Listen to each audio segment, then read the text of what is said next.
Alors, je profite de cet endroit intimiste pour me livrer un petit peu sur comment j'en suis venue à créer ce parcours et comment je suis devenue moi-même entrepreneur. C'est-à-dire qu'en premier lieu, j'avais la volonté, enfin, le milieu professionnel me gâtait.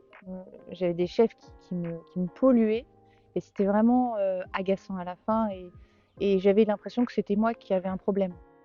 Mais j'avais une volonté, j'avais une ambition aussi.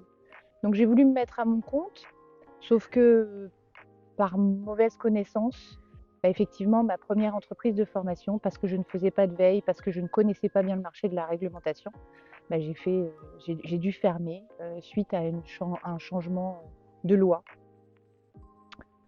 Il a fallu du coup que je rebondisse très rapidement. J'étais en région parisienne, je suis arrivée en Mayenne et en Mayenne, j'étais responsable de formation, mais très rapidement, ça ne m'a pas plu. Quand on a goûté au, à l'indépendance de l'entreprise, de l'entrepreneur, c'est très, très difficile de se faire diriger ensuite.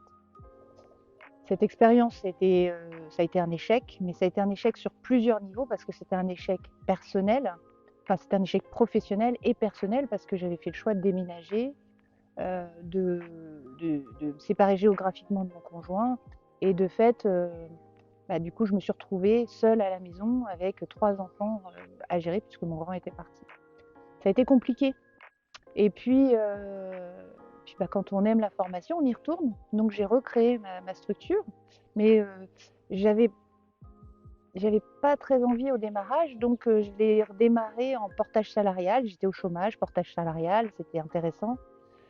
Portage salarial, c'est une façon qui vous permet d'être salarié, mais à votre compte. C'est un truc un peu sympathique. Sauf que en fait, ça ne vous protège pas des mauvais payeurs et je suis tombée sur un mauvais payeur qui m'a mis dans une situation très très complexe puisque j'arrivais en fin de droit et je me suis rendu compte que ce client ne me paierait pas. Donc j'avais déclaré des sommes, puis finalement, mon chômage avait glissé et du coup je me suis retrouvée à ne plus pouvoir gagner d'argent. Fin 2019, j'ai dû créer mon auto-entreprise pour m'assurer d'avoir des revenus qui rentrent tout de suite. Et, en Mayenne, personne ne me connaissait, donc il a fallu que je démarche très rapidement. Il y a quelques clients qui m'ont fait confiance, mais pas assez pour vivre. Donc je me suis retrouvée dans une situation délicate, isolée, avec mes enfants, à devoir payer des factures et, euh, et, euh, et à pas trouver de toute manière de travail qui me convenait. Donc décider à faire en sorte que cette entreprise, elle fonctionne. Sauf que 2020, mars 2020, Covid. Et là, je me retrouve non plus isolée, mais avec tout le monde à la maison, puisque mon conjoint me rejoint à la maison. Par contre, tout le monde en repos, et moi, la seule idée, c'est qu'il fallait que je m'en sorte. Donc, financièrement, il fallait qu'on s'en sorte, et il fallait que cette société, elle fonctionne. Donc, j'ai bossé comme une malade pendant que tout le monde était en congé. C'était assez intéressant. Et on avait une dynamique de famille qui faisait que je portais tout. Euh, donc, je m'épuisais à gérer la maison, à gérer les enfants, à gérer l'entreprise. Et ça a duré quelques mois. À cette époque, j'ai oublié de vous dire que oui, j'ai connu l'épicerie sociale et ça, c'est quelque chose qu'on n'a pas envie de reconnaître. Parce que l'épicerie sociale, pour l'ego, c'est pas très agréable. Donc, j'ai bossé, bossé, bossé en me disant que ça allait sortir, que j'allais m'en sortir. Et au sortir du Covid, ben, j'ai pris conscience, en fait, que je pouvais pas être la femme parfaite à tous les sujets.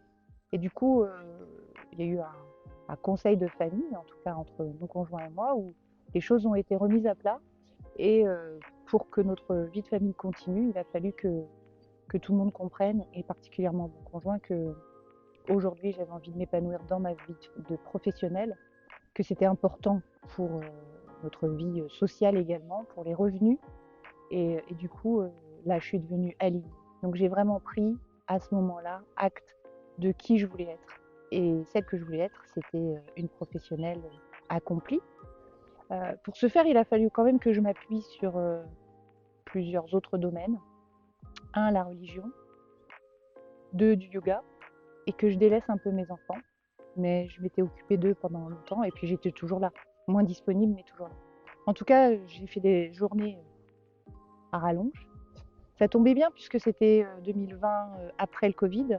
On rentrait dans une demande plus acharnée de Calliope et du coup là j'ai commencé à avoir beaucoup de dossiers à traiter Calliope et j'ai travaillé, j'ai été auditrice également et du coup là j'avais du chiffre d'affaires qui est rentré et j'ai pu développer mon entreprise.